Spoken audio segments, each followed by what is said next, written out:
Cheers, Erin. Cheers, Sarah. So I see you're still down in Massachusetts. Is that right? Yes, I'm still down here in Massachusetts, and I've been staying at the house where I was born, where we were living at the time when I was born.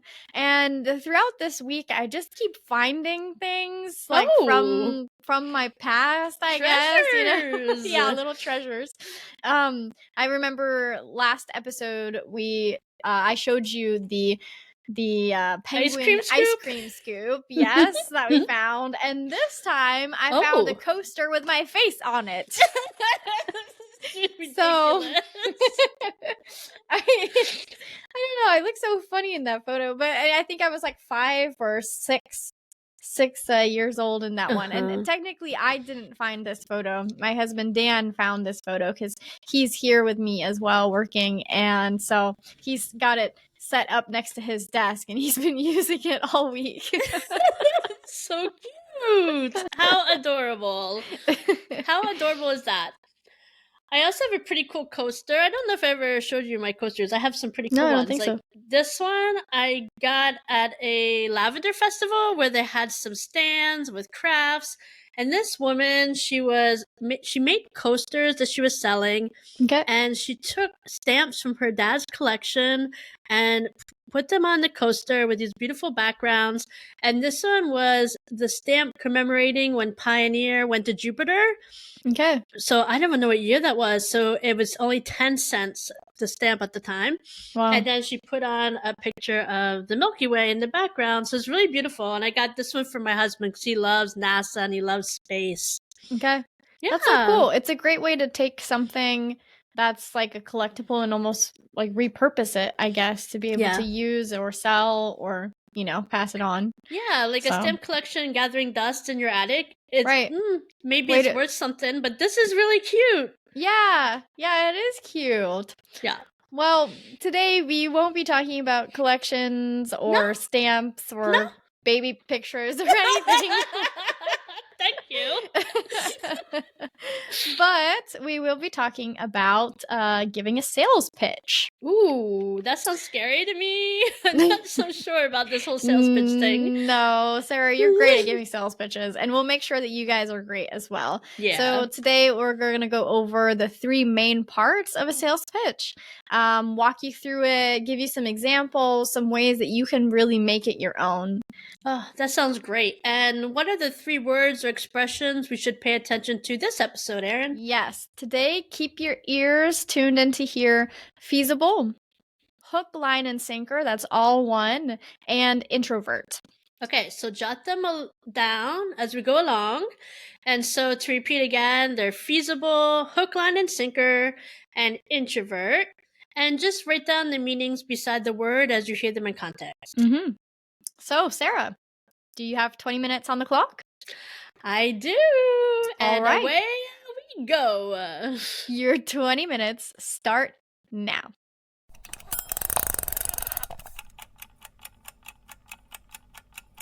So, Erin, like we were saying earlier, a sales pitch, just the idea of it is a bit intimidating.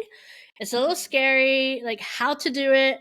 And I was wondering if you had any experience with that. Like, is it a little scary for you too?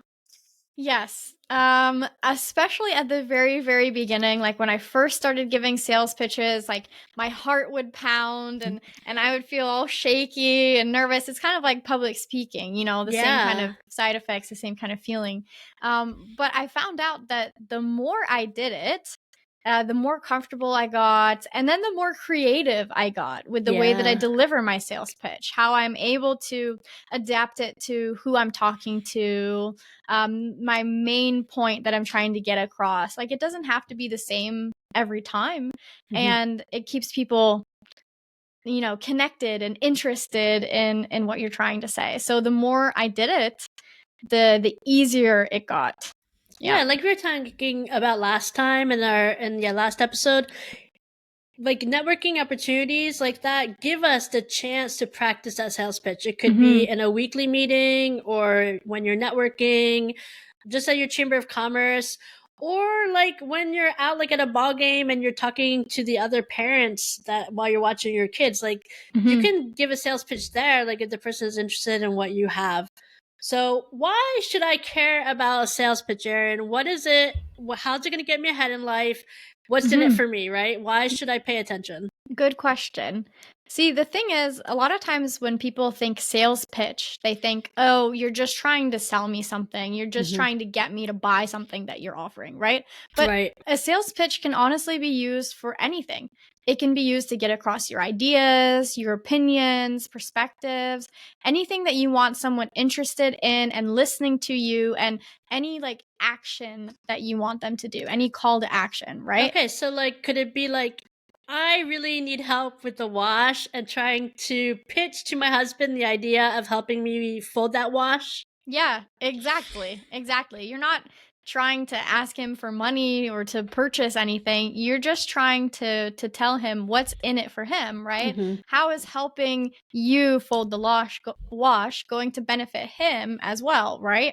Yeah, like in the morning, he'll have matching socks. He won't have to go dig through all the pile to find them. It'll save him time in the morning because he won't be looking for those socks. And right now, I have two baskets in my bedroom plus a pile in my laundry room. It's just not feasible alone. Like, I just can't do it by myself and I need help. But I Yeah. need him to see that, like, it's not just benefiting me, it'll Mhm. benefit him as well. Right. And honestly, what you said, Sarah, touched on two things that we're going to talk about later on. This Hmm. whole, like, what's in it for me kind of mindset, right? The fact that it doesn't have to be monetary, it could be time saving or Hmm. emotionally rewarding or stress relieving, right? It can be something tangible or intangible, just like we were talking about. Yeah, And yeah. I was just going to say the second thing that you talked about is it seems like you have a pain point, and we'll talk about this later, but it seems like you, Sarah, have a pain point when you're folding and the only one in charge of it. And your husband, also has a pain point because he's kind of experiencing the stress and the frustration that you have with this task as well. Yeah. So it's just kind of interesting. So listeners, keep that in mind as we talk more about these topics. Yeah, and sometimes I just find that what's in it for me mantra very self-centered. Yeah. Like, but at the same time, I know it's based on human nature. Like, human nature, the egocentric, we want to figure out what's in it for me. Like, how is this going to benefit my life? Hmm. Otherwise, there's no real point. And yet, when I think of it outside of just like something tangible, but it's like maybe it's about connection or Mm. personal growth or professional growth, then it's so much less manipulative. Yeah. And I won't have to be like controlling or conniving. In fact, I'm just saying, Yeah. I think the solution is a really good one for the problem that you have or that we have. And for example, like, let's fold it together. I'm going to help you. We'll put them together away together. And that way you'll save time looking for unmatched socks every morning. And the job Yeah. will get done. We won't have piles of clothes all over the house. Yeah. Like, that seems so much less manipulative than like, Hmm. just do it. This is your job. Like, that's controlling. It's not like a connect. It's not connecting at any level. Yeah. Yeah, and that's what you want ultimately in the sales pitch is you want to connect to your audience, not make them feel like I don't know, like they're doing something wrong, that they're stupid, or they can be easily controlled by whatever you're saying, right? That's not what you're trying to get across. And honestly, if whenever somebody does give a sales pitch like that, and I've heard sales pitches Yeah. like that, Yeah. it's the biggest turnoff ever. You Yeah. don't want to buy what this person is selling. You don't want to work with this person. You don't even want to connect with them as a human at that point. And that's sad because Hmm. that's not what we want. We Hmm. want that connection. That's extremely important. Yeah. If I keep in mind that like the person has a problem and I have an idea that can solve that problem, oh wow, that just Yeah. took away all that weight of trying to convince. It just took away all that yucky feeling I have around the sales pitch. It just Yeah. says, okay, this person can take it or leave it. It doesn't matter. They're free to say yes. They're free to say no. I'm just providing a solution that makes Yeah. sense to me. Maybe it doesn't make sense to them. Exactly. You're showing them what type of pain point, what type of problem they might be experiencing, right? And you're saying, "Hey, I have this solution." And if they're interested in the solution or if they're bothered by the problem and want to solve it, then that's great. Or if they think they have a better solution, or if they think that, oh, that problem's not really a problem for me, then you move on. You're not trying to convince them, no, this is the only solution for you, right? Right. And They take it or leave it. yeah, maybe you're not selling what you have, your solution to the right person either, because Right. maybe it's just not a problem they really feel strong enough that they're willing to do the buy-in, like to take that next step. Maybe they're just not ready to, and you have to be okay with that and be like, it's okay. There's no pressure whatsoever. And I think that's a lot with like this call to action that has to be very clear. Okay, so let's get together on Friday night. No, let's not do this Friday night. Let's get together on a Monday night and fold our laundry together. And we'll have a glass of wine when we do it. We'll play some music. We'll have fun with it. We'll talk and we'll fold it together. Maybe even put on a show that my husband likes on YouTube and we'll watch some videos and make it as enjoyable as possible. Maybe then he'll be like, okay, I can totally do that. I'll help you out with that. Like, just make it as enjoyable as possible. Yeah. And I liked what you said about being clear, making sure that everything's clear. Because when it's clear and everything's laid out, then the client or the person that you're talking to is able to make an informed decision about buying into your solution or not, right? When you lay out all the facts, then they're able to stay in control. They're able to make the choices that they want to make. Right. Okay, so what's the first part of the pitch? So earlier we were talking about the pain points. So I'm guessing we start there with the problem. Exactly. Yeah. Think of the pain points that your solution would solve. So, for example, let's say you have a wall painting business, right? And you're looking for people who want to freshen their paint jobs, redo their rooms, whatever, right? So maybe they're tired of their beige walls. Maybe they want to make their house more appealing or more contemporary, right? So if you're pitching to them, then it's going to be completely pointless if the person is fine with the way the walls are, right? Yeah. You have they might just be like, I like beige. Beige is my favorite color. Exactly, right. You have to first find somebody who has that pain point that your solution will solve, right? Yeah. So in other words, don't take offense if the person turns you down. They just might not need your solution or not feel that pain strong enough that they're willing to take the next step. Exactly.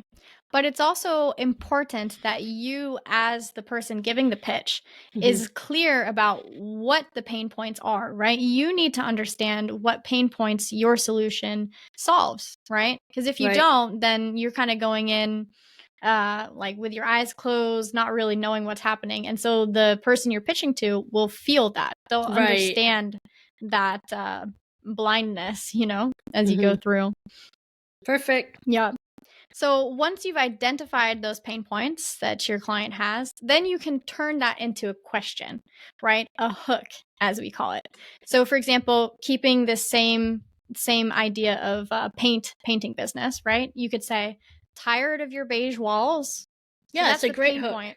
Yeah, twist it into a question. Yeah, so you take it and get like a attention grabbing question. You take the pain point, you identified it, and now you have, okay, so are you tired of your beige walls? It's such a great hook. Yeah. It's like fishing. So if they're tired of their walls, if they're tired of their tired walls, let's say, then they'll bite. If not, they'll leave that worm on the line, and that's fine. We'll wait. Next one will come up. Exactly. So once you turn your pain point into a question, so like, sick of the same color on your walls, want to mix it up a bit? Well, that's exactly what we do. We at Wall Power brighten up your rooms to reflect your current tastes and personality. So you take it, question, then you run with it, right? You explain what your business does. Yeah, so you got the problem. Now you're presenting the solution. It's like you're casting out a line. We're keeping our fishing metaphor. Yeah, we hold out the line and say, want a solution to your problem? Okay, I got one for you. Yeah. And so that's then afterwards you have that call to action at the end, right? And it has to be simple. You don't like take out a sheet of paper that unfurls with 10 different steps on it, right? You want it simple, and easy, right? So it could be, can I call you this week to talk about it more? Or here's my calendar, let's find a time that works for you, right? Yeah, super simple, is clear, and the person doesn't have to do anything but answer the phone at the time you've established. Like, it's not complicated. And you also ask permission. Can I call you this week? And then the person can be like, no, like, it's a true question. And so then again, you're not being manipulative or pressuring anybody. Yeah, exactly. And like if you want the sale, then you can work for it, you can ask permission, you don't need to impose, right? And the client's not going to work to try and get you the business, right? You're putting in the work, but you're just giving them a simple choice that they can choose, right? And if they say yes, good. If not, no hard feelings, right? Maybe later on they might get tired of their beige walls, right? Yeah. You never know. It kind of goes in with what we were talking about last episode, Sarah, about the sowing the seeds, right? A sales pitch can be one seed that you're sowing in this relationship that you have, right? Maybe they'll, next time that they look at their walls, they'll think, I remember that company wall power, and I think I actually do want to change it. Or maybe their next door neighbor is like, hey, do you know of any good like wall painting businesses? I think I want to change it. So you never know. Yeah. You never know. So the call to action in our fishing metaphor would be the sinker. So the hook, line, and sinker. So we often think of that expression as being manipulative, like they bought it hook, line, and sinker. But here we're using it more in a way of saying, okay, you're throwing out the hook. You're saying, this is a problem. Do you have this problem? Okay. If so, here's the line. All right, this is my solution that could really help you with that problem. And my sinker that says, okay, here's what's next. Here's the next step. Are you ready to take the next step? All right, if so, here I am. Yeah. And I think another thing too is that we're solving a real problem. Yeah. We're not creating a fake problem and saying, oh, you need to buy this in order to be happy in life. No, there's an actual problem and we have a solution, right? And it's quick. You don't want it to take 3 hours when you're explaining the ins and outs of your company. This is less than a minute, very quick. Yeah, that's why it's called an elevator pitch, right? Exactly. Yeah, you should be able to outline the problem, the solution, and that next step, that call to action, right? In between the time the elevator's doors close, you move up to the next floor and then they open again, right? Yeah. That's all the time that you need. Yeah, because it's only 3 steps. Right. Hook, line, sinker. We could call it the problem, solution, call to action. There you go. Have you actually given a pitch in an elevator, Sarah? Have you ever given an elevator pitch? No, never happened. I don't know if it happens very often, but I'm sure it does. In like, I could just see like a movie exec going in with like a screenwriter, and they just happen like Spielberg is in there with the screenwriter. Yeah, I could see it happening like in Hollywood. I don't know, like as they're like trying to get from one floor to the next, and the poor Spielberg is like, "Really, guy? Can I just ride this in silence?" I've like introduced. I was leaving a networking event and everybody had to take the elevator to get down. And so I've given like my elevator pitch in the elevator, but it wasn't like some magical thing. It was like sowing a seed like we talked about before. That's really cool. A true elevator pitch. A literal one. We'll see what happens. Okay, so if we just tie this all together, keeping with that same wall painting business, okay? So let's just use that as an example and go through it with our listeners, okay, Erin? Yep. Good? Sounds good. So let's say something like this. Tired of your beige walls? We at Wallpower brighten up your rooms to reflect your current tastes and personality. Can I call you to talk about it more this week? When's good for you? Wow, that's great. You've got that pain point, the tired of the beige walls. You've got the solution, right? Well, we can do it. We can brighten up your rooms to match your taste and personality. You even personalized it, said, hey, this is something that we're going to adapt to you, right? Right. And then you got that call to action, that can I call you to talk about it more? So I've always heard about the golden circle. Uh-huh. So the start with why approach, where you start with why, and I don't see how it fits within this model. Like, do you know what I mean exactly? I feel like I've heard that somewhere, but I'm not quite sure actually. Okay, so what Simon Sinek is saying in his book Start with Why Yeah. is that you start with your reason of being, your mission. You Mhm. start with your why. Like we at Power believe that all homeowners, you Mm. included, should feel completely at home when you're at home. Hmm. Okay. So like this is my mission. It's Yeah. not just about painting walls. It's about feeling at home, right? That's Right. your real mission. Yeah. And then you go to your how. How do you do it? So that's why we do a mood board for each client to discover their unique personalities and tastes before picking the paint colors, Mhm. right? Yeah. So that's your unique selling point. Some people call that the USP, to be cool. The unique selling point. Okay. What sets you apart from the competition. Like we create this mood board for you before we just start painting your walls. Mhm. And then you go out to the outer circle, which is your what. What is we paint your walls to reflect your personal taste. I like that. I like it. I think it's another way that we can create a sales pitch, right, to develop something. And listeners, honestly, you can take both of them and create different sales pitches, see which ones you like, right? I like this why because it automatically kind of connects you to the people that you're pitching to. You Mm-hmm. know, taking your example, we at Wildpower believe that all homeowners, you included, should feel completely at home. Like it shows what drives the company, what drives you, and why you can connect with that person. I like it. Yeah. Yeah. And even in his book, he explains how cognitively, like, we're much more drawn into a why than just a what. And we have the Right. tendency of starting with what I do, what we do at our company. And he's Hmm. saying, no, start with the why of you, the Yeah. reason you exist, and then move out to the how, then to the Yeah. what.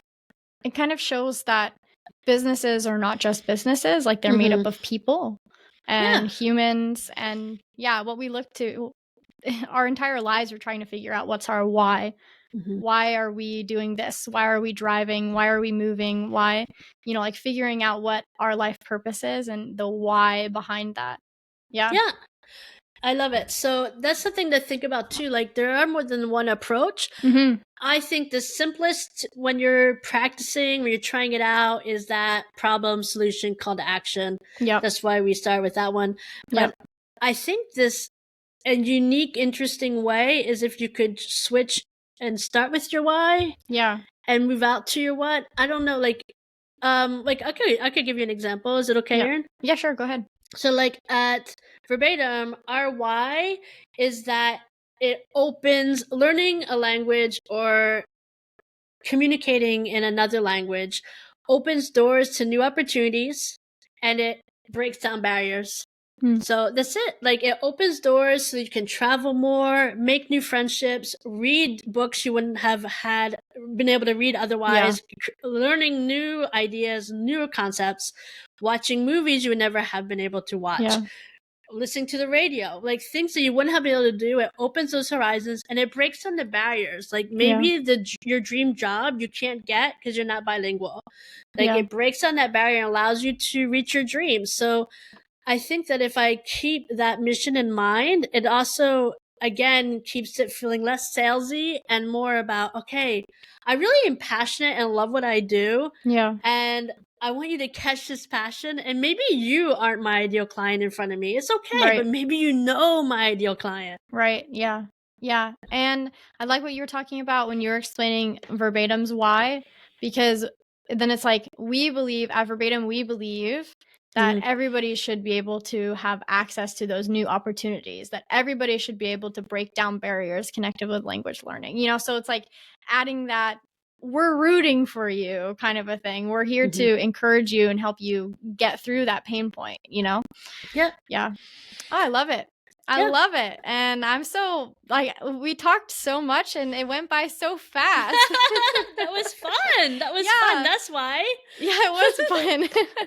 And like, before we go, one last thing, and you talked about this, I just wanted to highlight it again, Sarah, is that as you just get started, do the pain point, the solution, the call to action, practice that one, get used to it, practice in front of somebody that you trust, that can hear you out, right?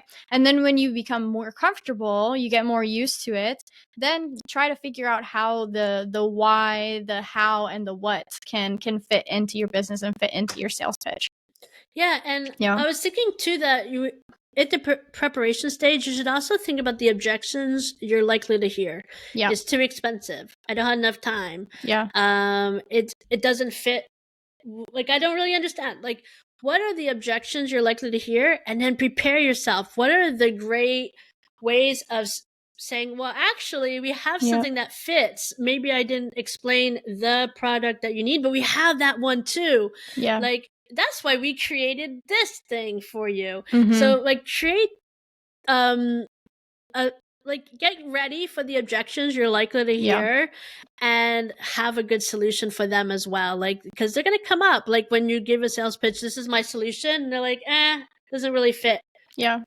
And I'm like, oh, but I do have another solution for you in that case. Exactly. And you're not manipulating them. You're just saying, oh, but we also offer this. Maybe this will connect with you in a way that the first one didn't. Yeah. Yeah, like, we want to get together with our friends. Right. I know you get together with your girlfriends often, huh, Erin? Sometimes, actually. No, not really. Okay. Okay, so let's pretend that us introverts actually get together with people. And let's pretend that this Thursday we have a meeting of the Tales of Cocktails. Okay. And a cocktail event, nice. Yeah, and I guess it's a book club because it's Tales of Cocktails. Oh, okay, now that I would join in. I would definitely join in a book club. So, come on, give it to me, Sarah. This is Tell the me All right. what I have to do. Okay, so, do you ever, like, have read great books and want to share your ideas with others? Well, we have a book club that would be so much fun for you. It's this Thursday, the Tales of Cocktails. Want to join us? Great. Let me just add you to that group text. There you go. What if there's some objections? What if you're like, you know what? I could be like, well, that's the kid's bedtime. Mm-hmm. Or, Those are those objections. You could say something like, well, I bet your husband can handle putting the kids to bed once a month. Like, I am sure he's up for that. Just be prepared to answer the expected objections like that one, because that's very common. Like, when we get together, it's like, it's kids' bedtime. Yeah, but... Or why don't you just let them go to bed later? Or why don't you put them to bed earlier? Or why don't you skip bath time? I don't know. I don't have children. Neither do you. No, so we're just like, we're inventing solutions for our friends. Yeah. All right. Well, this was fun, guys, but I think this is all the time we have for today. Did you catch our 3 words and expressions today? We said feasible, hook, line, and sinker, and introvert. So I hope you wrote all of them down along with their definitions and how they were used in context today. And if you want to see this sales pitch structure written out, and if you want to practice your own sales pitch, we've created a self-guided course just for you. It includes a more in-depth training video of 15 minutes that goes through each point. It has a practice exercise with the answer key, a sales pitch cheat sheet, the steps written out with examples, and included is a 30-minute live course to practice what you learned with one of our coaches. You can practice and get feedback on your sales pitch. So click on the link in the show notes to access it. Yes, because we hope that all of our listeners will soon become sales pitch experts. Right, Sarah? Yep, that's for sure. But for now, we have to go.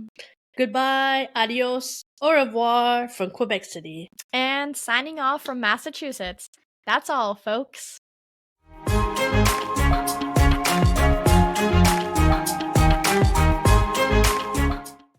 Hi, everyone. If you want to dig deeper into giving your sales pitch in English, don't forget to check out our self guided courses. The link is in the show notes below.